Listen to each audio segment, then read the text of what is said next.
Salut la team, c'est Gotrek, j'espère que vous allez bien. On se retrouve pour la vidéo des tutos de Gotrek volume 2. J'espère que la vidéo va vous plaire, que tout ce que je vais vous présenter sera à la hauteur de ce que vous attendez. Je remets un petit peu les choses dans leurs conditions. Cette fois, on va pas aborder les cartes sous un thème collection, mais plutôt dans le thème du jeu. Voilà, les différents types de cartes, les règles de base, les effets et les vocabulaires. Et après, je vous montrerai quelques exemples de gameplay après vous avoir présenté le Luffy ST21 que j'ai joué dans le dernier tournoi.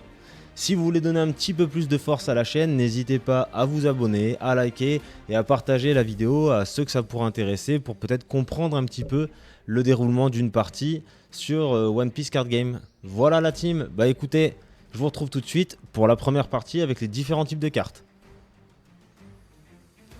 Et qu'est-ce qu'on va voir avec les différents types de cartes? On va d'abord voir un petit peu les informations qu'on trouve sur la carte leader, les lieux ou stage en anglais, les personnages ou characters en anglais, les événements ou event en anglais et les dons.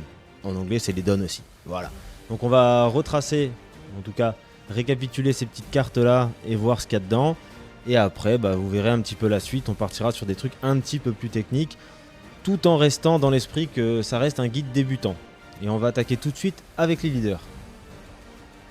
Bon, vous en doutez bien, j'ai pas choisi n'importe quelle image. J'ai choisi l'image de Trafalgar Law sur le Green Yellow deck qui est vraiment sympa à jouer. Je suis toujours en train de le bosser, je vous en avais parlé dans les dernières vidéos, mais il reste encore tricky.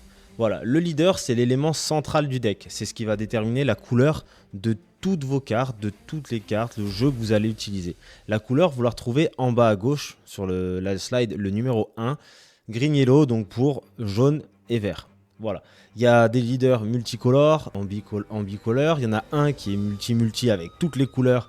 C'est le Luffy qui est utilisé pour les AP. Et il y a également des leaders qui n'ont qu'une seule couleur. Voilà. Comme le ST21 où c'est un Luffy Red, tout simplement. Le leader il dispose d'un nombre de points de vie. C'est ce que vous retrouvez dans le thème dans le numéro 2. Donc là, par exemple, Green Yellow, il en a 4. Il y a des leaders qui en ont 3, d'autres qui en ont 5, mais j'en ai pas encore vu à plus de 5 points de vie. Bon, ça pourra peut-être arriver, faudra que je me renseigne là-dessus, mais en tout cas pour l'instant on est dans ces eaux-là. Les points de vie sont super importants, vous le verrez dans la suite, parce que ça détermine et les cartes que vous mettez dans la partie live, et également combien de tartes vous allez devoir prendre dans le nez avant de perdre la partie. Le leader il dispose également d'une force spécifique, c'est ce que vous retrouvez avec le numéro 3. Trafalgar Law, il a une force de 5000, certains leaders ont une force moins importante, d'autres plus importantes, comme le dernier Luffy qui a une force de 6000. Voilà. Mais souvent, une force de 6000 ou autre, c'est compensé par moins de points de vie. Il y a généralement un équilibre qui est créé par Bandai là-dessus, et c'est super intéressant de pouvoir un petit peu jouer avec différents types de leaders et différents types de forces, etc. Parce qu'un leader qui a 6-4 forces, de base, c'est un peu plus fort dans le sens où quand il va vouloir vous mettre une claque, l'adversaire il va au moins déjà avoir un personnage à 6000 de force également. On le verra par la suite et on comprendra ce mécanisme un petit peu mieux, mais ça vous force tout de suite à utiliser des dons, des ressources pour pouvoir, quand vous avez une créature 5K, lui donner la possibilité de mettre une claque à l'adversaire. Ensuite, donc sur le leader, il a toujours, en général, un effet qui lui est propre. Là, vous le retrouvez dans la case numéro 4, c'est ce qu'on trouvera sur les autres cartes également. Il y a quelque chose qui permet d'activer, donc il faut là par exemple c'est écrit don x1, donc il faut avoir un don attaché au leader, une activation principale, donc dans la phase principale de votre tour et une seule fois par tour. L'effet de ce leader est un petit peu compliqué, d'autres leaders ont des effets beaucoup plus simples, voilà. Enfin, il dispose d'un archétype, le leader. Vous le retrouvez en dessous de son nom, là c'est un Dressrosa Supernova équipage du Heart. En général l'archétype, au-delà qui va souvent avec les couleurs, également, ça vous permettra d'avoir des effets interactifs entre le leader, les créatures que vous posez, ou les caractères ou personnages que vous posez, et les différents events, etc. Ça a vraiment son importance, même si certains n'y prêtent pas forcément toujours attention, ça a vraiment une importance. Par exemple, dans le deck ST21 que je vais vous présenter, la majorité du personnage c'est du Straw Hat Crew. Cependant, Dragon n'en est pas un, et donc je peux pas aller le chercher avec différents types de cartes. Et enfin, il est défini par son type. Là, c'est Slash, Trafalgar Law, il est tranche. Ça a son importance. Pourquoi? Parce qu'il y a des personnages qui peuvent pas être tués par certains types. Par exemple Buggy, dans je sais plus lequel, mais je vous le montrerai dans la vidéo, lui il peut pas être démoli par un slasher, un trancheur, quoi. Voilà, donc ça a aussi son importance, même si on le regarde de base un petit peu moins. Et on enchaîne tout de suite avec les lieux, ou stage en anglais. Les lieux, c'est des cartes donc, qui vont se placer à un endroit particulier dont je vous parlerai tout à l'heure. Qu'est-ce qu'on retrouve sur la carte lieu? On trouve son coup en donne, en haut à gauche. C'est également là qu'on retrouvera le coup en donne des autres personnages, mais on le verra sur la suite. Donc c'est le numéro 1. En 2, on va retrouver la zone dans laquelle il se place. Donc ça, je vous montrerai. En 3, il dispose d'un effet spécifique également que vous retrouvez au milieu. Par exemple pour celle-là, à l'activation dans la phase principale, vous pouvez l'épuiser, ou rest en anglais. Et si votre leader, c'est un nouveau leader celui-là, et César Clown, vous donnez jusqu'à une carte donne épuisée à votre leader ou un de vos personnages. Ça permet d'accélérer un petit peu, de donner plus de force à vos personnages simplement en activant cette carte. C'est assez intéressant. Ensuite, il faut savoir que comme le leader, le stage, une fois que vous l'avez mis en place, il reste sur place. Voilà, il est mis. Je ne sais pas s'il y a déjà des cartes qui démolissent les stages ou les lieux qui ont été posés. Il faudra que je me renseigne là-dessus. Mais en tout cas, c'est quelque chose qui ne bouge pas automatiquement ou qui est plus difficile à péter. Et enfin, lui aussi dispose d'un archétype. Donc voilà, là c'est Punk Hazard qui va avec le leader César Clown. Donc les lieux, ils peuvent avoir différents effets. Là par exemple sur celui-là, comme je l'ai dit, c'est en activation principale. Cependant, il y a des lieux qui peuvent faire activer la compétence ou quelque chose d'un personnage automatiquement. C'est le cas du Colisée de Dressrosa, donc je vous montrerai sur la vidéo, qui lui permettra, quand on pose un personnage, si votre leader est de type Dressrosa et que votre caractère il est de Dressrosa aussi, le personnage peut attaquer directement dès son arrivée. Ce qui normalement n'est pas possible puisque un personnage qui n'a pas l'option rush, d'ailleurs je sais même pas comment on dit, ça doit être initiative en français, l'option rush, eh ben, il peut pas attaquer dès son premier tour. Donc là en fait ça donne de l'initiative à tous les personnages de Dressrosa dès qu'ils sont posés avec votre leader. Donc c'est assez intéressant également. Après les leaders et les lieux, on va s'attacher à regarder un petit peu ce qu'on trouve sur une carte personnage ou caractère en anglais. Dans un premier temps, on va retrouver également le coup en donne, le numéro 1 que vous trouvez en haut à gauche. Là, Yamato coûte 5 donnes. Pour payer un personnage, on paye en donne. Ou alors, c'est un effet qu'il appelle, mais ça, on verra plus tard. Le personnage dispose d'une force spécifique, c'est ce qu'on retrouve dans le numéro 2. Il dispose d'un effet spécifique, comme le leader avait son effet spécifique, le stage et les autres cartes également. Là, par exemple, son effet spécifique, c'est qu'elle a double attaque, voilà, et exil. Ça veut dire que quand elle tape, les cartes, quand on inflige un dégât, les cartes par exemple des points de vie qu'on a normalement, qu'on peut récupérer quand on se prend une calotte, et ben elles vont directement dans la corbeille, dans la trash, ce qu'on dit, ou dans la défausse. Il dispose d'un ou plusieurs archétypes, c'est ce que vous retrouvez au numéro 4. Là c'est Pays d'Uano, c'est normal, c'est Yamato. Il est défini également par son type, donc là c'est frappe, le numéro 5, et enfin il dispose de compétences particulières. Donc les compétences particulières, elles sont au sein de l'effet. Là les compétences particulières, c'est double attaque, exil, rush, initiative, etc. Voilà à peu près pour les personnages. Il existe un nombre incalculable de personnages différents, des coups différents, des forces différentes, des effets différents, des types différents, bref. Il y a vraiment de tout type de personnages et c'est là que c'est très intéressant quand vous allez commencer à penser à la construction de votre deck. Parce qu'il ne faut pas mettre que des gros quicheurs ou ce qu'on appelle des vanillas, donc ce qu'on utilise dans les AP, les vanillas. On ne peut pas mettre que des personnages qui disposent d'un counter ou pas. Je vous en ai pas parlé, je ne l'ai pas mis sur cette slide parce que j'en reviens après, mais au moins vous le verrez déjà une première fois. Si vous regardez un petit peu au-dessus du numéro 6, il y a de manière verticale, counter plus 1000. Certaines cartes personnages disposent de ce counter qu'on utilise pendant la phase de contre, d'autres n'en ont pas. Certains peuvent avoir 1000, d'autres 2000. Et enfin 0. C'est toujours intéressant quand même d'avoir des personnages en main qui disposent de cette compétence counter. Parce que ça évite d'avoir ce qu'on appelle des briques dans la main. Ça veut dire des cartes que si vous ne posez pas, elles ne vous servent absolument à rien. Là donc ce personnage vous permet d'avoir un double effet. Soit vous le posez et ça vous fait un 5k sur le board, soit vous le posez pas et vous le gardez pour un counter 1000 en main. Ça donne aussi d'autres options, d'autres manières de réfléchir et c'est intégré donc dans la mécanique de votre deck. Voilà. Après les personnages, on va passer aux events. C'est un des derniers types de cartes avant les dons qu'on verra tout à l'heure. Les événements ou events, donc eux aussi, ils ont un coût en don en français, ou don en anglais. Le numéro 2 détermine le moment de l'action. Donc là, il y a une activation principale, donc il peut s'activer pendant la phase principale, ou parfois c'est du counter, ou parfois c'est du trigger ou déclenchement. On va le voir juste après. Cette carte, vous regardez l'encadré numéro 3, elle dispose également de son effet spécifique comme les autres cartes, donc après il suffit de lire et un petit peu. Elle peut disposer d'un déclenchement, donc là le déclenchement, le trigger, c'est à quel moment? Le trigger, on le verra un petit peu après, c'est quand la carte qui était dans vos points de vie arrive dans votre main. L'effet déclenchement peut avoir lieu. Vous pouvez soit décider de garder la carte en main, soit utiliser cet effet de déclenchement qui ne coûtera pas de don. Là, l'effet principal de la carte, c'est épuiser un personnage adverse ayant un coût de 6 ou moins. Puis mettez KO un personnage adverse épuisé ayant un coût de 5 ou moins. C'est quelque chose qui vous coûte 4.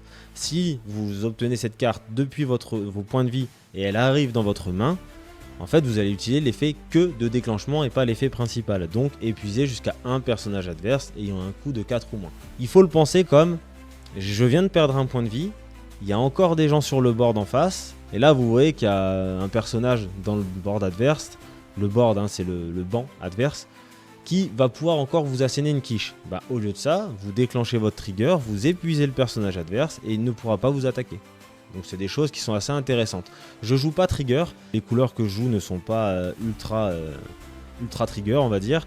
Il y a des couleurs plus spécifiques sur les triggers comme le noir, le vert, etc. Enfin, il dispose donc d'un ou plusieurs archétypes également, ce qui vous permettra d'aller chercher. Sur celle-là, c'est Dressrosa, Supernova, Équipage du Hurt.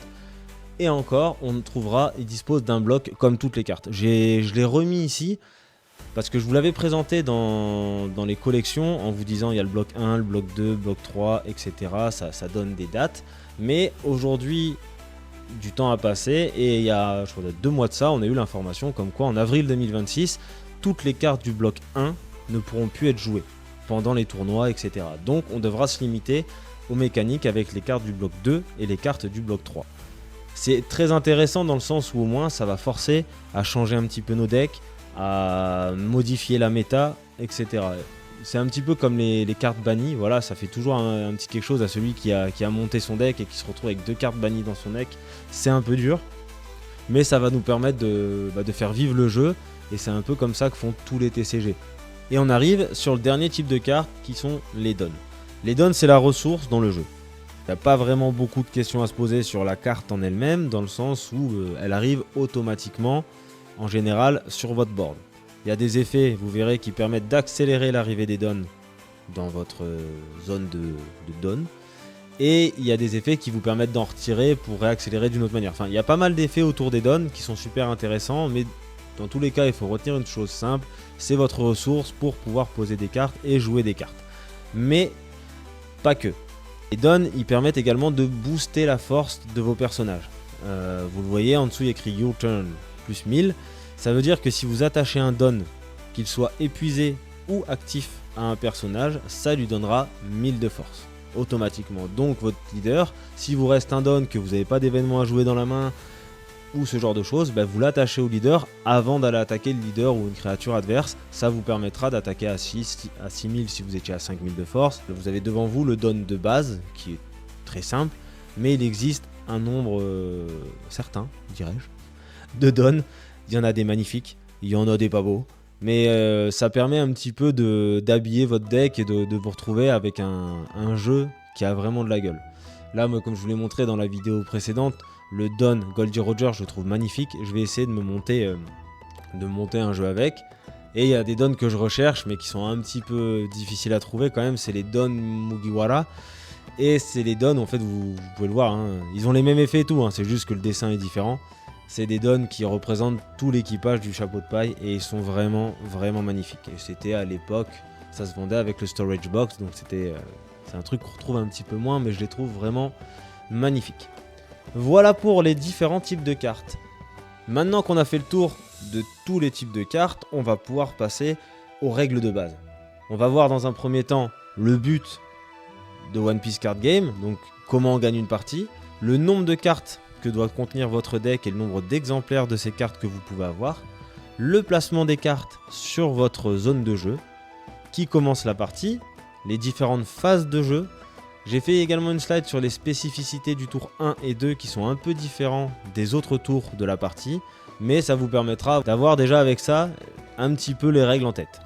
Le but de la partie dans One Piece Card Game, il est simple, c'est détruire tous les points de vie de l'adversaire et asséner la dernière frappe. Pourquoi j'ai précisé ça? Parce que vous verrez que par exemple tout à l'heure on a vu un leader qui avait 4 vies ou 5 vies, ça vous permettait d'avoir 4 ou 5 points de vie, certes. Sauf que, une fois que vous avez détruit les 4 ou 5 points de vie, on va dire, de base, il vous reste une dernière frappe à mettre dans la tête du leader pour pouvoir le démolir et gagner la partie, tout simplement. Donc en gros les cartes que vous verrez, il faut toujours compter un petit +1 dans sa tête. Au début, quand j'ai commencé les premières parties, je me suis dit ok, je quiche les 4 cartes, et après c'est fait. Non, en fait il faut détruire les 4 cartes s'il a 4 points de vie, et ensuite asséner la dernière frappe. Maintenant qu'on sait comment on gagne, maintenant comment on construit son jeu. Donc pour construire un jeu de One Piece, c'est facile. Il faut 50 cartes pour un deck, un leader, donc comme je vous l'ai dit, déterminant dans la couleur, dans l'archétype de ce que vous voulez jouer, 10 cartes donne, il n'y en a pas 12, il n'y en a pas 13, il n'y en a pas 9, il y en a 10 par deck. Et ensuite, dans tout ça, vous ne pouvez jouer que 4 exemplaires maximum d'une main carte. Sauf le leader qui se joue en unique puisqu'il est toujours sur le board. Toutes les autres cartes qui sont dans votre jeu peuvent ne se jouer qu'en 4 exemplaires. Donc si vous mettez 5 ou 6 cartes pour absolument l'avoir, votre deck il est pas correct, tout simplement. Donc si jamais vous faites ça en tournoi ou quoi, bon, ça sert à rien de le faire parce qu'il n'y a aucun intérêt, bah, vous allez perdre la partie automatiquement parce que si on voit 6 cartes pareilles, c'est que ça va pas. Donc on reste sur un truc simple, 50 cartes par deck, 4 exemplaires d'une même carte, un leader et 10 donnes. Simple. Basique comme diraient certains. Maintenant, on va s'attaquer au board, ou la zone de jeu. Donc dans un premier temps, je vous ai mis le numéro 1, c'est le leader. Je vous ai mis Luffy ST21, il est en plein centre de la zone. Lui, il va pas bouger. Le seul truc qu'il va faire, c'est pivoter pour s'épuiser, ou se rested, quand il va attaquer ou faire des effets. Mais c'est tout ce qu'il va faire. Ensuite, en 2, on a le stage, le lieu. Donc le lieu, il se place à droite du leader, et pareil, lui, il n'a pas vocation à bouger, il s'épuise ou pas en fonction des effets, mais il reste à côté du leader. En 3, vous avez votre pioche. C'est ce que vous n'avez pas dans les mains comme carte et tout ce qui vous reste à jouer. Tout simplement. En 4, vous avez la zone Don Pioche. Je l'ai appelée Don Pioche, je sais pas quel nom elle a exactement, mais en gros, c'est vos 10 dons en début de partie, ils sont dans la zone numéro 4. Et au fur et à mesure de la partie, vous pouvez les basculer dans la Coast Area, qui est en fait votre Coast Area, c'est-à-dire coup, arène de coups ou zone de coups. C'est là où vous allez placer vos dons pour pouvoir les utiliser. En 5, vous avez la Trash ou la Défausse, qui vous, quand un personnage meurt par exemple, il va en général dans la défausse automatiquement, sauf s'il a des effets particuliers qui vous permettent de le remonter en main, etc. ou de le mettre sur vos points de vie comme le Capone qui va le faire bientôt. Et en 6, c'est la zone de personnage. La zone de personnage, c'est là où vous allez déposer, une fois que vous avez payé le coût de votre personnage en don, vous allez le déposer dans cette zone. Dans cette zone, le personnage va pouvoir s'épuiser pour attaquer, s'épuiser pour faire des effets. Je dis épuisé pour rester dans le français, mais voilà, vous rest, on dit rest en anglais. Vous verrez qu'il y a beaucoup de cartes qui sont jouées en anglaise. Les joueurs face à vous, en général, jouent aussi en anglais. Le simulateur est en anglais. Là, au passage, c'est pour ceux qui ne connaissent pas OPSim, ça c'est vraiment ce qu'on retrouve sur le simulateur en début de partie. Voilà, et face à vous, vous avez le board de l'adversaire. Donc c'est quelque chose de super sympa. Et enfin, vous avez votre main. Votre main qui est composée au tout début de partie de 5 cartes. Voilà. Donc vous avez vos 5 cartes en main et puis tout le reste de la zone se place ainsi. C'est assez simple et ça vous permet d'avoir les repères. Vous avez des tapis de cartes, ce qu'on appelle les playmates. Soit ils disposent de ces zones, soit si jamais vous avez un playmate ou si vous utilisez un tapis de souris parce que vous aimez bien son image pour protéger vos cartes ou quoi, là essayez de reproduire au plus juste ce schéma-là. Parce que c'est un repère visuel pour votre adversaire et pour vous également. On a vu comment on place nos cartes. On a vu un petit peu les petites règles de base, comment on gagne une partie. Maintenant, qui commence la partie? En fait, c'est simple. C'est du hasard, des dés, du Shifumi. Vous pouvez choisir celui qui saute le plus haut, bref, ce que vous voulez. Mais il n'y en a qu'un sur les deux qui va pouvoir commencer la partie. En général, dans les tournois, on fait ça au dé. Donc c'est assez cool. Et en entraînement, en général, c'est chacun notre tour. Il y en a un qui va jouer premier, il va pouvoir dérouler son deck d'une certaine manière. Parce que quand vous commencez vous allez avoir le tour 1, enfin je vais parler de tour en termes de quantité de donnes sans avoir eu d'effet au milieu. Voilà, quand vous commencez la partie, vous savez que vous avez le tour 1, 3, 5, 7, 9 et ensuite 10 avec vos 10 derniers dons. Quand vous commencez en second, vous avez le tour 2, 4, 6, 8, 10. Donc vous obtenez plus vite le 10, mais vous avez un petit retard sur le début. Cependant, et c'est là où il y a toute l'importance, c'est que selon votre deck, il est important de commencer. Par exemple, avec le ST21 que je vous présentais, moi j'adore commencer parce que j'ai des cartes low cost avec un coût un peu faible qui me permettent d'habiller mon board et de préparer mon tour 3, 5, etc. Et il y a des decks qui préfèrent eux partir second. Comme le Shanks en général, il aime bien partir second parce que il sait qu'au tour 8, enfin quand je dis tour 8, c'est tour de 8 donnes, il va nous quicher un gros Riley par exemple. Voilà. Donc voilà, vous choisissez un peu qui commence et ça vous permet de rouler votre mécanique. Et comme je vous le disais, quand on est à l'entraînement en général, on aime bien tester les deux cas parce qu'en tournoi, même si vous avez un deck qui est censé commencer premier pour avoir sa wave, en fait en tournoi ça peut ne pas arriver. Donc il faut savoir aussi jouer dans l'autre phase, et dans l'autre curve que vous pouvez pour aller chercher sa curve, pardon. Ok, là on va attaquer une slide un petit peu plus complète parce qu'il va falloir voir comment se passe une phase de jeu, un tour de jeu. Alors, ça c'est les tours entre guillemets classiques. Bon, après on reviendra sur le tour 1 et le tour 2. Dans la phase de jeu, vous avez une première phase, ce qu'on appelle la phase de recharge. Donc en fait, dans cette phase-là, vous redressez votre personnage s'il est épuisé, votre leader, vos dons, ce qui vous permet de retravailler avec toutes vos ressources. Ensuite, vous avez la phase de pioche. Donc là, en général, vous piochez une seule carte. Vient ensuite la phase de don. Donc vous rajoutez 2 dons face visible dans votre zone de don. Et ensuite arrive la phase principale. C'est là où vous allez vraiment jouer vos cartes et où les phases de combat vont se dérouler. La phase de combat, je l'ai subdivisée. Il y a 4 phases dans la phase de combat. Il y a la phase d'attaque où vous dites ok, tel personnage attaque tel personnage ou attaque tel leader. La phase de blocage, donc qui appartient à l'adversaire. Donc est-ce que j'ai un bloqueur ou pas pour contrer ton personnage. Si jamais il y a un bloqueur, il fait ce qu'il a à faire. Si jamais il n'y a pas de bloqueur, on passe directement à la phase de contre. La phase de contre a quand même lieu quand il y a un bloqueur, puisqu'on peut rajouter dans la phase de contre de la force à un bloqueur. Voilà, la phase de contre, c'est un petit peu ce dont je vous ai parlé tout à l'heure, le counter. Rappelez-vous, sur Yamato, elle avait 1000 de counter. C'est-à-dire que c'est dans cette phase-là, imaginons, j'ai mon leader, 5000 de vie, j'attaque le leader adverse. Pas de bloqueur en face, donc c'est 5000 par exemple face à un leader qui a 5000 également de force, et il n'a pas envie de se prendre la quiche.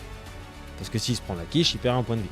Donc, pas de bloqueur, on saute la phase de blocage, on rentre dans la phase de contre, et là par exemple il a la Yamato de tout à l'heure en main, il la trash, il fait counter 1000, ça fait que son leader au lieu d'avoir 5-4 force, il passe à 6, et dans ce cas là je ne peux pas lui asséner le coup.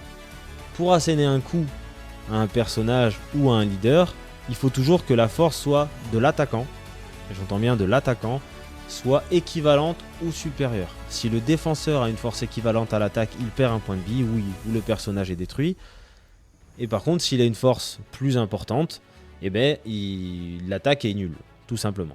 Et on le voit dans la phase de dégâts. Ça veut dire que si on a réussi à avoir plus de force que l'adversaire, on prend pas de dégâts. Si on en a moins, on prend les dégâts. C'est pas un jeu dans lequel vos personnages ont plusieurs points de vie. Votre leader a plusieurs points de vie, vous avez de la ressource de ce côté-là, mais vos personnages n'ont qu'un seul point de vie. Voilà, vous allez avec un 0,5k taper un autre 0,5k, si le 0,5k qui se fait attaquer, il n'a pas de counter dans la main de son propriétaire, le 0, il va à la poubelle, tout simplement. Et ensuite, c'est la fin du tour. Dans la fin du tour, en général, il ne se passe pas énormément de choses. Cependant, il y a des cartes qui ont des effets spécifiques fin de tour. Je pense au Leader Kit qui, lui, fin du tour, active quelque chose. Ou par exemple le deck Lim, si je ne me trompe pas, aussi a beaucoup d'effets de fin de tour. Donc suivez bien le tour de votre adversaire jusqu'au bout et respectez votre tour aussi jusqu'au bout. C'est important donc de vous entraîner correctement à avoir les bons réflexes. Au début un petit peu, je vous avoue qu'avec le simulateur, j'ai beaucoup travaillé dans la rapidité, le simulateur vous guide, etc. Et j'ai très rapidement vu que quand j'étais en phase de tournoi ou de partie avec les copains et avec les cartes dans les mains, c'était complètement différent. il y avait vraiment ce truc où j'avais pas la même habitude que le simulateur A à vraiment faire phase par phase. Et donc des fois je m'en mêlais un peu les pinceaux. Donc respectez bien chaque phase et décrivez ce que vous faites à chaque fois quand vous jouez contre quelqu'un. Ça lui permet de suivre vos actions. Ça lui permet aussi de ne pas se poser une question, qu'est-ce qu'il a fait, pourquoi il a un don en plus, j'ai pas compris ou j'ai pas suivi. Voilà, quand vous faites un effet, quand vous faites quelque chose, dites-le à l'adversaire. Par exemple, phase de recharge, ok, je recharge, je pioche une carte. Phase de don, ok, je rajoute mes 2 dons, ça me fait tant. Phase principale, ok, je fais ça, ça, ça. Mais voilà, soyez exhaustif dans tout ce que vous dites. Ça permet d'avoir une partie sereine et comprise des deux joueurs. Maintenant, on va s'arrêter sur la spécificité du tour 1 et 2. Et là, j'entends pas les tours de don, j'entends les 2 premiers tours de la partie. Dans le premier tour, vous n'avez pas de phase de recharge puisque vous n'avez rien à recharger. Vous commencez tout juste la partie. Vous n'avez pas de droit de piocher si vous commencez la partie. La phase de don, il n'y a pas de 2 dons qui s'activent, mais un seul don pour le premier tour. Vous avez la phase principale où vous pouvez jouer vos cartes, etc. Mais il n'y a pas de phase de combat à ce moment-là. Ou alors c'est que j'ai raté un personnage 1 de force 5000 qui a rush. Mais c'est assez rare. En tout cas, votre leader ne peut pas attaquer au premier tour. Vos créatures le peuvent, mais avec un don, je pense pas qu'il y en ait beaucoup. Et puis ça s'arrête à ça. Fin du tour, c'est au tour de l'adversaire, qui lui aussi est un tour un peu différent des tours suivants, puisqu'il n'a pas de phase de recharge, puisqu'il n'a pas encore joué de carte. Il va piocher sa carte comme tout le monde. Lui, par rapport à vous, va piocher et mettre phase visible 2 dons. Ça, c'est le truc classique. Il aura la phase principale, il va pouvoir jouer des cartes à 2 dons, etc. Mais quand je barre la phase de combat, c'est vraiment le leader ne peut pas attaquer à ce tour également. Potentiellement, s'il y a une créature, comme je vous le dis, qui a 5000 de force, qui permet d'aller sur le leader adverse, il n'y a pas de souci, elle peut y aller, mais le leader ne peut pas attaquer. Et on arrive sur la fin du tour, et là après on déroule tout ce qu'on vient de voir précédemment, recharge, pioche, une carte, 2 dons supplémentaires pour chacun des joueurs, la phase principale avec le leader qui peut attaquer des 2 côtés et tous les personnages que vous aurez posés, etc., etc. Et là, on va attaquer la partie et se régaler. Ok, donc là, on arrive sur tout ce qui est effet et vocabulaire. Alors, j'ai pas été le plus exhaustif possible, j'ai mis un petit peu ce qui arrive le plus souvent avec les decks qu'on retrouve actuellement. Ça vous permet déjà d'avoir une petite base. Je reviens là-dessus, si certains ont une grosse expérience du jeu, considèrent que j'ai dit une bêtise ou autre, n'hésitez pas à mettre un petit commentaire qui permette de faire les choses correctement, et tout particulièrement pour ceux qui vont suivre la vidéo et qui ont besoin d'apprendre. Voilà, je le rappelle, c'est un guide débutant fait par moi qui est à un niveau normal. Ok, la phase de contre ou la phase de counter, c'est une phase qu'on a déjà vue précédemment, ça se fait dans la phase de combat, et la carte contre-counter, c'est ce que je vous ai dit, c'est écrit à gauche de la carte. C'est des cartes qui sont importantes puisqu'elles vont vous donner en général de la force, etc. C'est ce qui est sur les personnages. Mais il y a également dans la phase de contre tout ce qui est event, tout ce qui est les choses que vous allez pouvoir jouer depuis votre main. Voilà.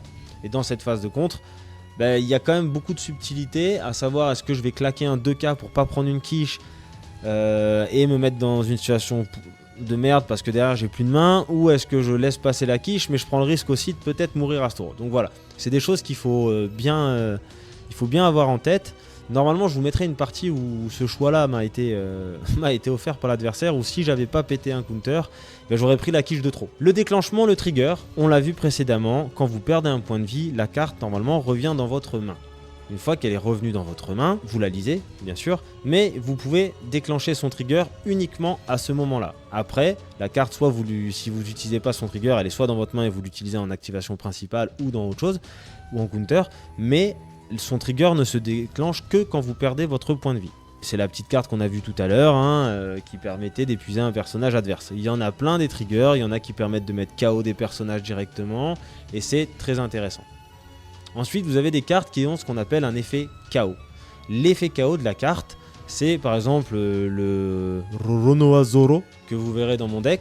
Quand il se prend un KO, donc quand il meurt et qu'il doit aller dans la trash, il permet d'appeler une autre créature que vous avez dans votre main gratuitement. Il y a des conditions à cette créature, on les verra tout à l'heure quand j'expliquerai le deck, mais c'est ça l'effet KO. Donne X ou moins. Alors il y a des effets sur vos cartes qui demandent certains dons sur la carte, comme vous verrez mon Luffy, un de mes Luffy, avec 2 dons sur lui, L'adversaire ne peut pas utiliser ses bloqueurs. Donne moins, ça veut dire que quand je vais jouer une carte, je vais devoir retirer des dons de ma zone de don. C'est par exemple sur Luffy Purple, on a un event qui vous fait retirer 2 dons de votre zone de don. Pour 1, vous retirez 2 dons, vous piochez 2 cartes et vous en trachez également.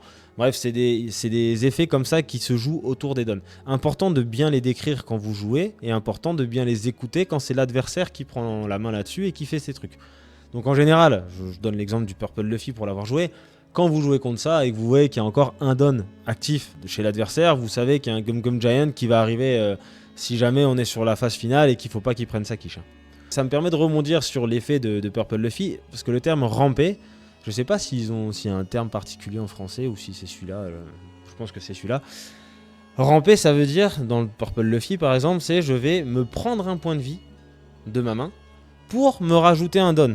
Voilà, c'est des cartes, c'est l'effet du leader par exemple de Luffy qui fait ça. Et c'est ce qu'on appelle ramper. En fait, on va ramper pour augmenter sa zone de ressources. Vous entendrez ça, donc au moins vous aurez déjà à peu près l'idée de ce que c'est. Maintenant, on va passer aux cartes de recherche. Donc les cartes de recherche, moi je les appelle les searchers, certains les appellent les tutos.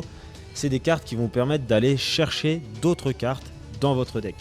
Dans mon deck, vous verrez, Nami, elle a cet effet-là. Quand je la pose, ça me permet d'aller chercher du Stroat autre que Nami dans les 5 premières cartes et ensuite de replacer les cartes sous mon deck, je crois dans l'ordre que je le souhaite. Au moins vous avez compris ce que c'était que le tuto. Ensuite les cartes de placement, c'est des cartes par exemple comme la Bonnie. La Bonnie du deck du Green Yellow deck qui vous permettent de placer des cartes ou déplacer des cartes à certains endroits. La Bonnie, vous allez la jouer pour 3. Une fois qu'elle arrive en jeu, vous pouvez vous pouvez prendre la carte du haut ou du bas de votre vie et la remplacer par une autre carte de votre main. C'est ça ce qui est un petit peu autour des cartes de placement. Voilà. Il y a plusieurs effets. Là, je vous donne l'exemple du Green Yellow de Trafalgar. Cependant, il y a d'autres cartes qui placent d'autres cartes dans d'autres endroits, comme dans la trash, etc. Parce qu'il y a des jeux qui vont jouer tout autour de la trash. Par exemple, Nami, qui elle, dont je vous ai pas parlé avant, mais Nami Leader, elle va pas gagner une partie en détruisant vos points de vie. C'est quand elle aura plus de cartes dans son deck qu'elle gagne automatiquement la partie. C'est une autre condition de victoire. Je voulais vous le mettre précédemment, mais j'ai complètement zappé vous en parler quand je vous ai parlé du leader et que je vous ai parlé également de comment gagner une partie. Mais voilà, il y a certains personnages, certains leaders, et surtout Nami là, qui vous permet de gagner la partie quand vous avez plus de cartes dans votre main. Donc quand vous allez trasher de cartes dans votre jeu, donc quand vous allez trash et placer des cartes dans la trash, ça va augmenter votre pourcentage de victoire, quoi. Comme ça, on a un petit peu fait le tour des effets et des vocabulaires. Il se peut que j'en ai oublié. Si jamais vous avez des questions sur d'autres effets, d'autres vocabulaires, n'hésitez pas à me les poser. Je serai ravi d'y répondre si je peux. S'il y a des explications qui n'étaient pas assez claires et que vous avez besoin, donc pareil, d'éclaircissement, n'hésitez pas à poser la question en commentaire. Je le ferai avec plaisir. On va passer maintenant à la présentation du deck Luffy ST21. Je l'ai mis en version OP10 EB02 parce que c'est dans cette gamme là que je l'ai joué, mais la dernière fois quand j'ai gagné le tournoi, on avait l'autorisation d'utiliser des proxys sur l'OP11, donc ça a tourné un petit peu. Actuellement je m'entraîne encore avec lui sur la partie ouest du simulateur extension OP10 EB2 et j'ai aussi commencé à travailler sur la partie OP11 pour voir un petit peu comment il allait réagir et quelles cartes j'aurais besoin de rajouter ou d'enlever pour pouvoir jouer avec. On va se retrouver tout de suite sur le simulateur pour découvrir ensemble toutes les cartes du deck que j'ai jouées. Et on se retrouve donc sur le simulateur OP-Sim, pour ceux qui l'ont jamais vu, et voilà, ça ressemble à ça dans la partie Deck Editor, donc édition de jeu. On va pouvoir découvrir ensemble donc le Luffy ST21. Le leader déjà de base, donc vous avez 5000 de force, 5 points de vie, il fait partie des 4 empereurs Estroat Crew, et lui, à chaque fois que vous allez attacher un don au leader, donc qu'il soit épuisé ou actif, vous allez pouvoir activer en principal, une fois par tour, donner 2 dons rested, donc des dons que vous avez déjà épuisés, à un personnage. C'est quand même un truc qui vous permet d'accélérer très rapidement les attaques de vos personnages. Et c'est vraiment sympa, vous allez le voir tout à l'heure. Je vous mettrai quelques exemples de gameplay en musique. Et vous allez pouvoir un petit peu voir ce qui se passe. Voilà, je vous ai mis quelques victoires que j'ai faites sur le simu. Ça vous permet de comprendre un petit peu les mécaniques. Vous pourrez regarder au rythme que vous voulez et les revoir si besoin est. Je précise tout de suite que dans ces différents gameplays que je vais vous proposer, Il y a certains gameplays où moi-même je me suis rendu compte en revisionnant le truc que j'ai fait des misplays mais monstrueux qui auraient pu me coûter la partie. Mais finalement c'est passé parce que le deck est quand même assez agressif. C'est un deck qui coûte pas extrêmement cher en termes de budget. Et franchement pour commencer c'est un deck qui est très très fun. Je vais commencer par vous présenter d'abord les petites cartes, donc celles qui me servent beaucoup dans les premiers tours, et certaines qui restent même sur mon board le plus possible, mais qui permettent d'accélérer rapidement votre gameplay. Je pense tout particulièrement à cette Nami du ST01007. Vous avez vu, c'est une Nami Counter 1000, donc déjà c'est une carte qui n'est pas une brique dans votre main. Une fois que vous l'avez posée sur le board, une fois par tour en activation principale, on peut donner un don épuisé à un personnage. Ça veut dire déjà le tour où vous la posez, vous pouvez tout de suite activer son effet, puisqu'elle vous a coûté 1, donc vous avez épuisé un don, mettre son effet et boum, le mettre sur votre leader, ce qui permet, boum, tout de suite, en rattachant donc, le don à Luffy qui en a besoin d'un pour activer son effet, d'aller donner 2 dons à un autre personnage si vous les avez déjà épuisés, ou alors simplement elle arrive, elle donne le rested don à Luffy et boum, vous mettez une quiche à 6000 avec Luffy. Assez intéressante. Carte tuto, la Nami de l'OP01016, donc c'est une carte pareil, Counter 1000, qui vous permet d'aller chercher dans votre deck un Stroat, donc c'est l'archétype dont je vous parlais, elle est Stroat, le leader est Stroat, mais pas dragon, comme je vous l'ai dit tout à l'heure. Et après, vous replacez dans l'ordre que vous voulez les cartes sous votre deck. Vous en prenez une, un Stroat, et le reste c'est sous votre deck. Bon, la majorité des cartes sont Stroat, donc c'est assez intéressant. Et puis c'est surtout très nécessaire quand vous avez une main de merde au début de partie, parce que ça peut arriver. Ensuite, dans les low cost, on a la jeune Makino. Makino, un counter 2000, donc déjà c'est super intéressant. Et je l'ai rajouté dans le deck parce qu'en fait je me suis rendu compte que quand j'avais posé la Nami tuto, en fait après elle me servait à rien. Elle me servait à rien sur le board. Et elle, son effet, c'est quand vous l'activez, donc vous l'épuisez, activez You may rest this character, donc vous l'épuisez, et ça donne 3000 à un personnage qui a un coût de 1. Donc ça veut dire que bon, avec cette Nami, j'y vais les yeux fermés, hop, ça fait une attaque à 5k et c'est parti.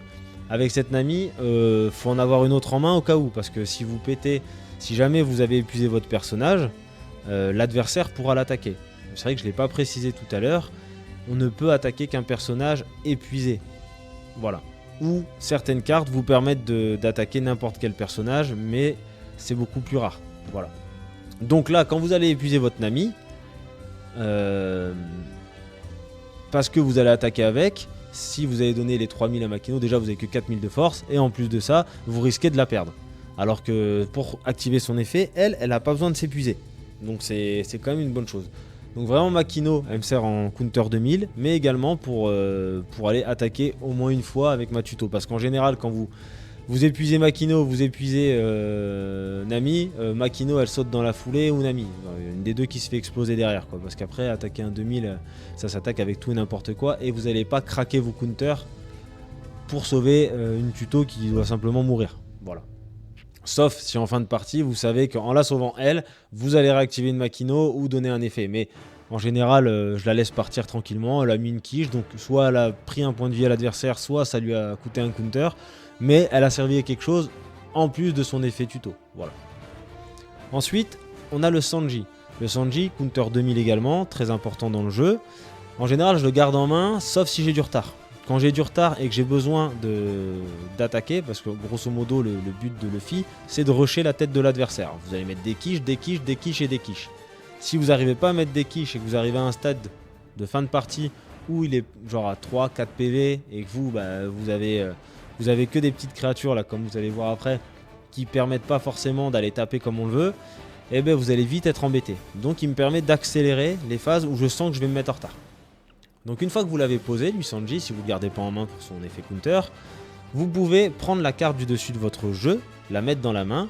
Il va gagner 2000 de force pendant ce tour, et ensuite on va pouvoir donner à lui 2 Rested Dawn, donc 2 dons épuisés. Donc ça devient une attaque à 7k, quasiment, enfin qui vous coûte un point de vie, mais une attaque à 7k quand même. Donc vous prenez un de vos points de vie, vous attaquez, ça fait 7000 dans la tête, et c'est chouette.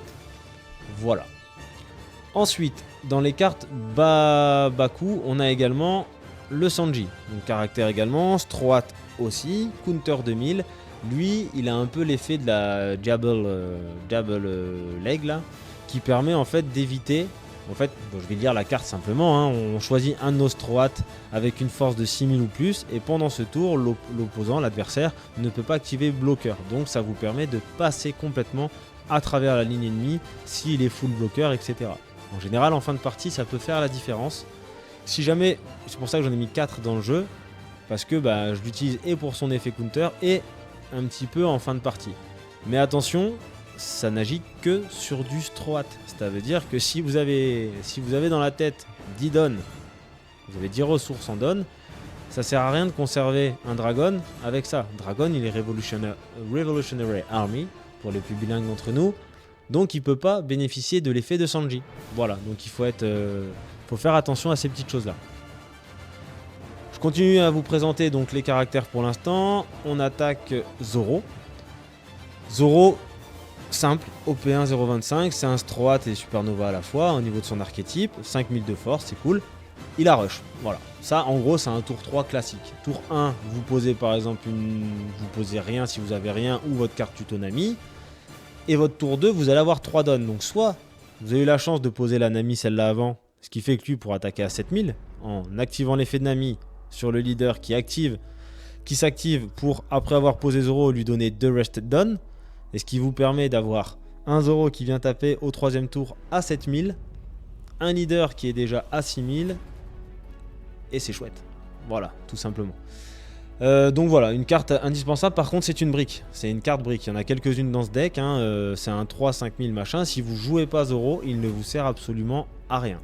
Sauf... Non, à rien, parce qu'en fait mon autre Zoro ne permet pas d'aller chercher Zoro lui-même.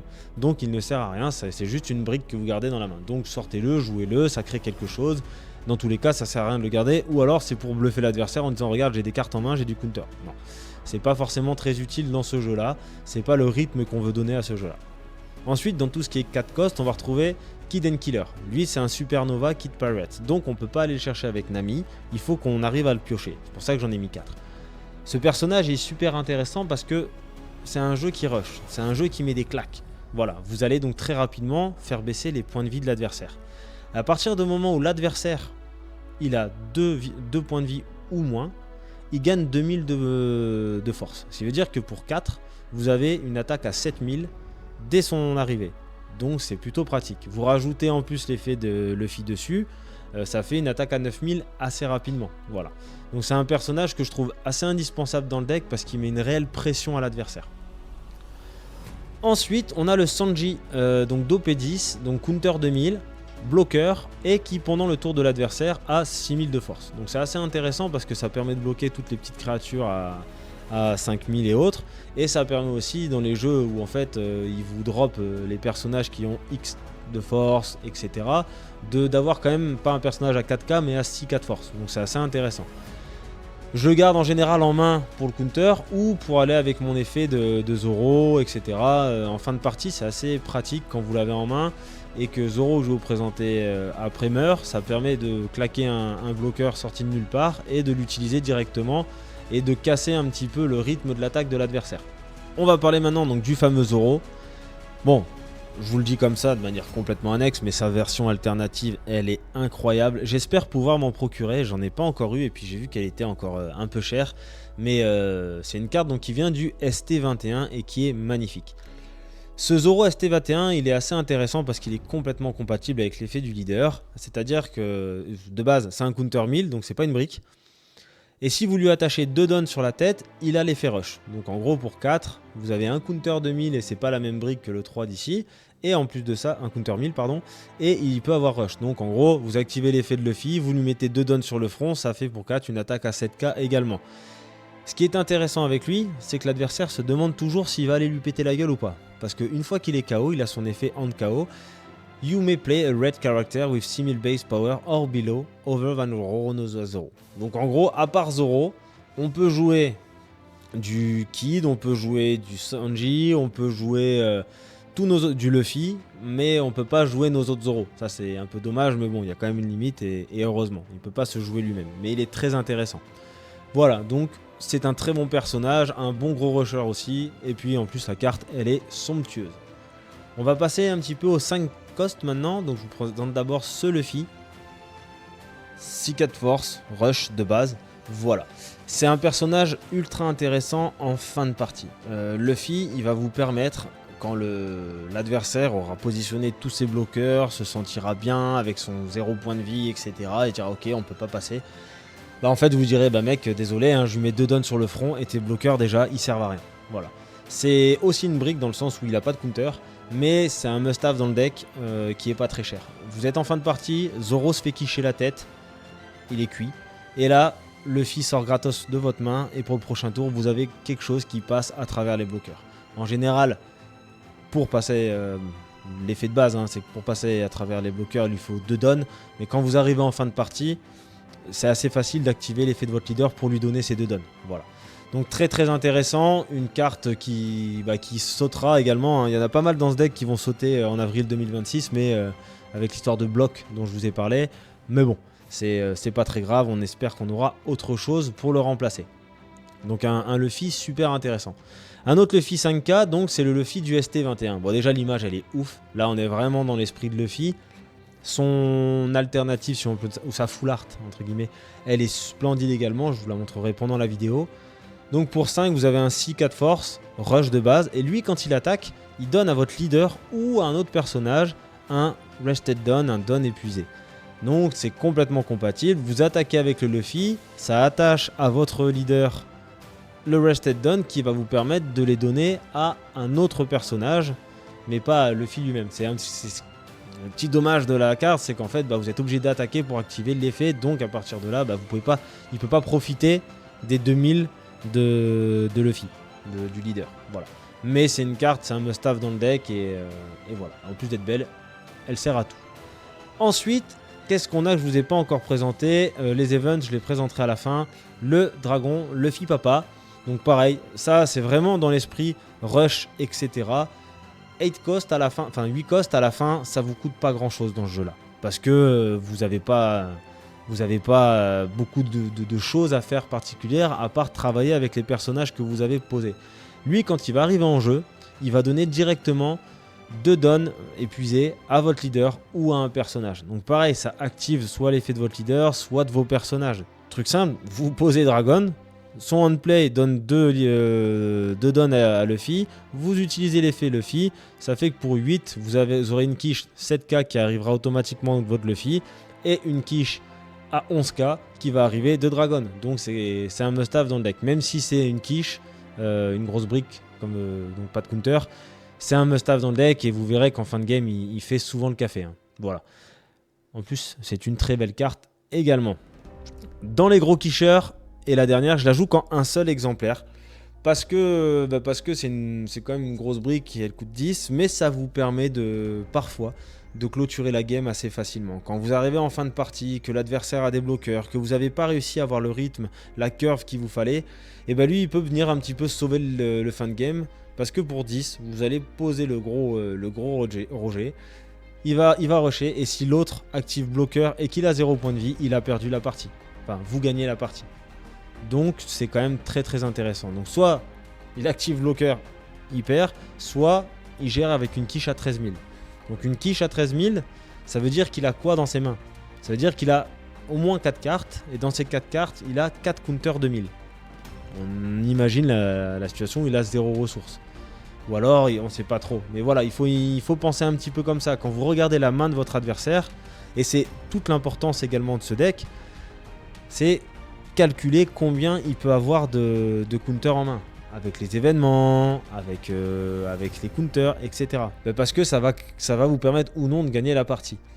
Vous allez voir si jamais vous testez le jeu qu'il y a une grosse perte de cartes par l'adversaire parce qu'il va devoir se défendre au bout d'un moment. La première quiche en général il laisse passer, la deuxième, troisième il commence à se poser des questions et il vide sa main. Et donc ce deck permet de vider la main de l'adversaire, donc d'enlever tous ses counters pour ensuite venir terminer avec des gros bébés comme Dragon et Goldie. Voilà. Au niveau des events, j'ai choisi pour l'instant Bad Manners Kick Course parce qu'il est assez intéressant dans le counter et dans le trigger aussi. Dans le trigger, il m'a quand même sauvé quelques parties et dans le counter, c'est quand vous avez des quiches, quand vous avez 3 dragons en main et que vous n'allez pas pouvoir les poser ou trop de Zoro en fin de partie qui vous sert pas trop, Lui, pour 0, donc en fait vous n'avez même pas besoin d'avoir un seul don actif. Pour 0, vous vous mettez une carte dans votre pile de défausse et vous donnez 3000 de force à un leader ou un personnage. C'est assez important parce que parfois ça vous permet de sauver le personnage en plus qui va mettre la quiche le tour suivant. Voilà. Et le trigger qui m'a déjà sauvé, c'est fin de partie, je me fais agresser vraiment fort. Dans mes PV, parce qu'en général, sur les parties, vous le verrez, hein, j'ai encore 4-5 PV et l'adversaire il est entre 1, 2 grand maximum et ça continue comme ça, si l'accélération s'est bien passée au début.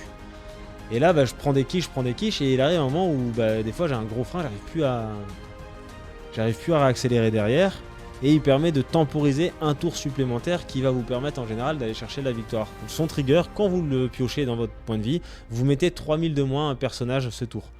Voilà, donc pour les fans de game, ça peut surprendre l'adversaire comme trigger, c'est super intéressant.